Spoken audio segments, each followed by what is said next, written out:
300 metrų besidriekiančių lajų taku bus galima pakilti keliasdešimties metrų aukštį, pasižvalgyti po medžių viršūnės, pasigrožėti atsiveriančiais Anykščių Šilelio vaizdais, Šventosios upės slėnių aplinkiniais kaimais. Galės pakilti nuo žemės paviršiaus ir praeiti medžių lajų lygyje. Pasižiūrėti, kaip atrodo pumpurai, kaip atrodo lapai, kaip atrodo žiedai, kaip atrodo spygliuočių kankorėžiai. Tai nepakartojami vaizdai, kurių Lietuvoje kitur nelabai pamatysi.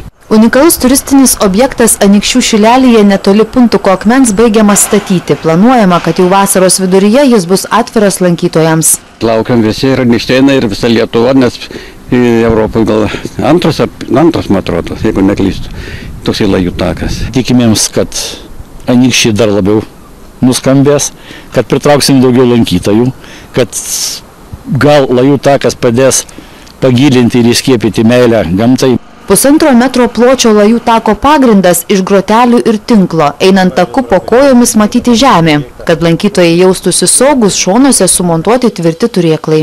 Pagrindinės konstrukcijos medžių lajų take yra metalas. Metalą palaiko betonas. Tai bandžiau suskaičiuoti, kiek tų medžiagų sunaudota.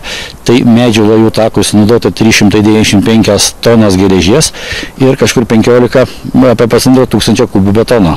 Anykščių regioninio parko direktorius sako, kad kol kas visi darbai vyksta sklandžiai. Liko įrengti 2 takus. Balandžio mėnesį turi būti pradėtas montuoti apžvalgos bokštas. Jis bus net 35 metrų aukštyje. Maždaug tiek metrų yra 12 aukštų daugiabutis. Pasižvalgyti po Anykščių Šilelį medžių viršūnių lygyje turės galimybę ir neįgalieji. Juos į keliasdešimties metrų aukščio apžvalgos bokštą užkels specialus keltuvas. Medžių lajų takui įrengti išleista beveik 2,5 milijono eurų, didžioji dalis ES pinigai. Reporterė Kristina Ragauskienė, Anykščiai.